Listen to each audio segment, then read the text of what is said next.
RTI বিষয়ক আলোচনা সভা আয়োজিত হল স্বামী বিবেকানন্দ বিশ্ববিদ্যালয় ব্যারাকপুরে। নিশিদিন হসপিটাল, অর্থ সব নয়, পরিষেবাই আসল কথা। ঠিকানা রবীন্দ্রপল্লী, কল্যাণী হাইরোড, ওয়ার্ল্ডস মোড়ের নিকটে। যোগাযোগ 8617781276। আরটিআই অর্থাৎ রাইট টু ইনফরমেশন অ্যাক্ট সম্বন্ধে ছাত্রছাত্রীদের আরও বেশি করে সচেতন করে তুলতে স্বামী বিবেকানন্দ বিশ্ববিদ্যালয় ব্যারাকপুরে আয়োজিত হল এক আলোচনা সভা। শুক্রবার আয়োজিত এই আলোচনা সভায় প্রধান বক্তা হিসেবে উপস্থিত ছিলেন স্টেট ইনফরমেশন কমিশনের অবসরপ্রাপ্ত আইএএস নবীন প্রকাশ।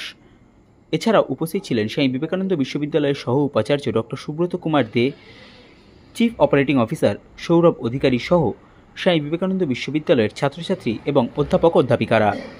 এই দিনের আলোচনা সভা নিয়ে বলতে গিয়ে স্বামী বিবেকানন্দ বিশ্ববিদ্যালয়ের সহ উপাচার্য ডক্টর সুব্রত কুমার দে জানান, এই দিন শুধুমাত্র আলোচনা সভাই নয়, আলোচনা সভার শেষে প্রশ্নোত্তর পর্ব আয়োজন করা হয়, যাতে আরও বেশি করে বিষয়টি নিয়ে সম্মুখ ধারণা সবার মধ্যে তৈরি হয়। আজকে আমাদের স্বামী বিবেকানন্দ বিশ্ববিদ্যালয়ে শ্রী নবীন Prakash IAS retired state information commissioner government of West Bengal, উনি এসেছিলেন এবং উনি একটা আরটিআই এর উপরে একটি বক্তব্য রাখেন।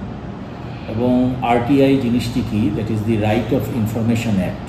কারণ রাইট অফ ইনফরমেশন অ্যাক্টটা খুবই ইম্পর্ট্যান্ট একটা বিষয় এবং এই বিষয়ে আমাদের ছাত্র শিক্ষক সবারই একটা অ্যাওয়ারনেসের প্রয়োজন আছে।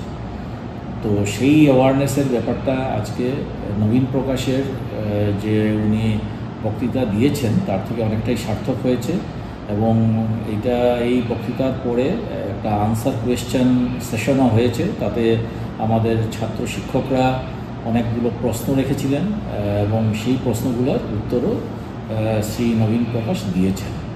তারপরে আমরা শ্রী নবীন প্রকাশকে বিশ্ববিদ্যালয়ের পক্ষ থেকে বিবেক কর্মসম্মান অ্যাওয়ার্ডটি আজকে দেওয়া হয়েছে এবং আমরা এই অ্যাওয়ার্ডটি দেই যারা নিজেদের কর্মক্ষেত্রে খুব ভালো অ্যাচিভমেন্ট করে থাকেন, ওদেরকে এই অ্যাওয়ার্ডটি দেওয়া হয় এবং ওনাকে আমরা এই অ্যাওয়ার্ডটি দিতে পেরে সত্যি খুব আনন্দিত। এবং উনি বিশ্ববিদ্যালয়ে এসেছেন, আমাদের সবগুলি ডিপার্টমেন্ট দেখেছেন এবং তার উচ্চশিক্ষিত প্রশংসা করেছেন এবং ভবিষ্যতে উনি আমাদের বিশ্ববিদ্যালয়ে আবার আসবেন।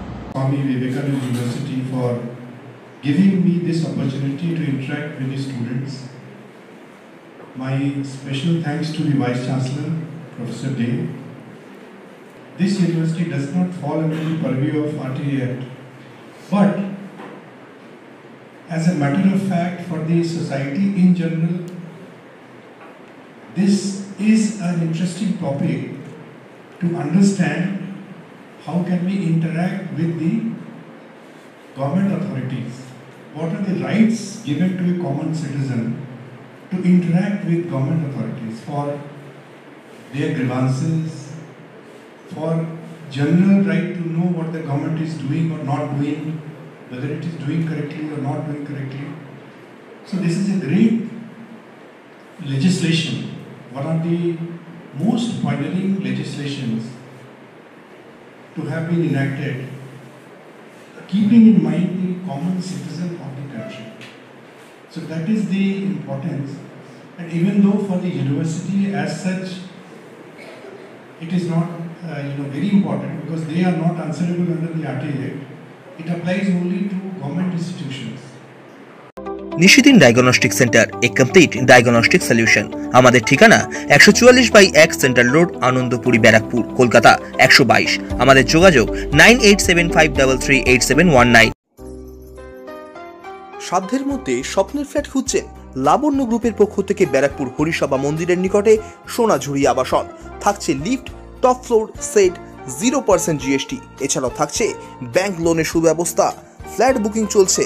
আমাদের যোগাযোগ 7278200456।